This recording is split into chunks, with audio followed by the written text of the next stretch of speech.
វីដេអូទី2តោះយើងចាប់ផ្ដើមចូលទៅកំងទូរស័ព្ទជាដំបូងយើងចូលទៅកន្លែងកម្មវិធី Safari បើមានទូរស័ព្ទចូលទៅកម្មវិធី Apple Store ក៏បានដែរស្រួលប្រើជាងយើងចូលមក website ហើយយើងវាយពាក្យ Apple Store ហ្នឹងមកចេញមកនេះហើយមកដល់ហ្នឹងយើងអាចជ្រើសរើសយក model ណាដែលយើងចង់បានមាន model ធម្មតា model Pro Max អីហ្នឹង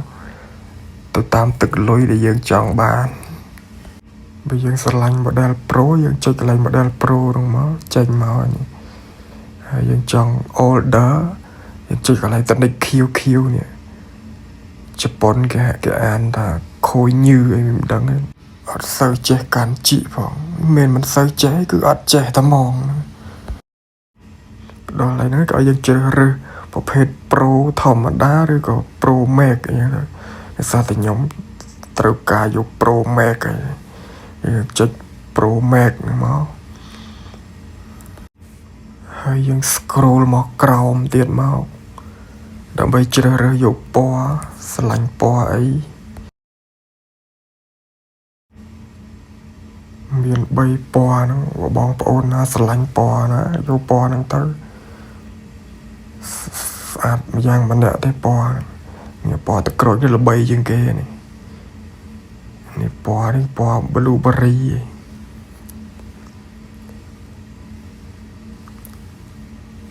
បើសម្រាប់ខ្ញុំជ្រើសរើសយកពណ៌ប្រាក់នេះហើយព្រោះវា slow ជាងគេស័ក្តិសមនឹងខ្ញុំជ្រើសរើសពណ៌ហើយយើង scroll មកក្រោមទៀតមកដើម្បីជ្រើសរើសយកទំហំ spec memory មាន256មាន512មាន1តេមាន2តេអា2តេហ្នឹងតម្លៃកប់ជាងគេហ្មងសម្រាប់ខ្ញុំជ្រើសរើសយក256នេះហើយ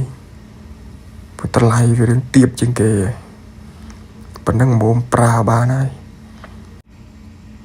តបមកយើង scroll មកក្រោមទៀតមកឲ្យយើងមានកន្លែង2យើង tick យើងត្រូវ tick យកកន្លែង C9 នេះទៅហើយកន្លែងនេះសំខាន់ណាស់កន្លែងនេះក្រុមហ៊ុន SIM យើងត្រូវយក SIM free យើងអាចប្រើនៅខ្មែរអីបានហើយនេះយើងទិញកន្លែងបងរំលោះហើយយើងបងរំលោះទៅយើងយកទិញដាច់កន្លែងនេះ tick កន្លែងហ្នឹងហើយក្រោមនេះកន្លែងសេវាជួសជុលអីគេមិនដឹងទេចឹងយើងកុំយកព្រោះកន្លែងហ្នឹងអស់លុយបងលុយចឹងយើងយកកន្លែង Nasi នេះបងហើយ scroll មកខាងក្រោមទៅទៀត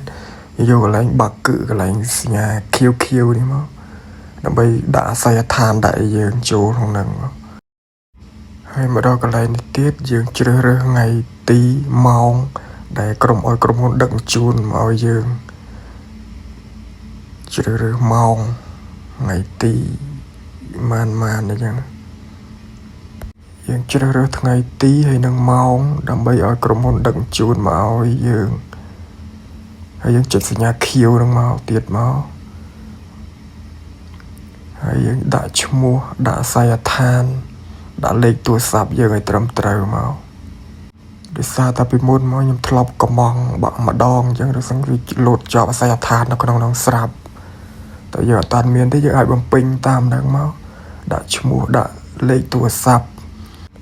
ហើយដាក់អាសយដ្ឋាន Gmail របស់យើងមកយើងចង់ដាក់អាសយដ្ឋានថ្មីយើងចុចអាខាងក្រោមឈ្មោះកន្លែងនេះមកនេះអាឡែសញ្ញា QQ នេះមកនេះកន្លែងហ្នឹងមកអញ្ចឹងវាឲ្យយើងដាក់ឈ្មោះដាក់លេខប្រេសនីលេខតំបន់រស់នៅដែលយើងនៅហ្នឹងដោយសារតែនេះខ្ញុំធ្លាប់កំងពីមុនមកអញ្ចឹងវាលោតដល់នឹងស្រាប់អញ្ចឹងហើយយើងចុចហើយយើងចុចសញ្ញា Q ឬបន្តមកទៀតមកគឺរួចហើយអាសយដ្ឋានអញ្ចឹងបានពេញរួចហើយកន្លង2នេះយើងពេញ Gmail លេខទូរស័ព្ទយើងត្រូវពេញលេខទូរស័ព្ទរបស់យើងបើយើងមានលេខទូរស័ព្ទរបស់យើងនេះអាចដាក់បំពេញលេខទូរស័ព្ទមិត្តភ័ក្តិឬក៏លេខទូរស័ព្ទណាដែលអាចគេតាក់ទងមកយើងបានឲ្យក្រុមហ៊ុនដឹកជញ្ជូនគេស្រួលមកតាក់ទងមកយើងពេញរួចរាល់ហើយយើងចុចសញ្ញា Q ពីក្រោមមកទៀតមកវាឲ្យយើងជ្រើសរើសវិធីបង់ប្រាក់ទៀតហើយយើងចុចអាលើនេះមកចុចអាលើនោះរួចហើយយើង scroll មកក្រោមទៀតមក scroll មកចុចអសញ្ញាខៀវខាងក្រោមនេះទៀតមកតែប៉ុណ្្នឹងទៅអូខេបាទហើយក្រុមហ៊ុនដឹកជញ្ជូនក៏នឹងគេដឹកមកឲ្យយើងហើយយើងរងចាំប្រហែលជាមួយអាទិត្យទៅពីរអាទិត្យអីចឹងទៅតាមតំបន់ដែលយើងរស់នៅតំបន់ឆ្ងាយចិត្តអីចឹងនឹងឲ្យបញ្ជាក់មួយទៀតអ្នកទាំងអស់គ្នា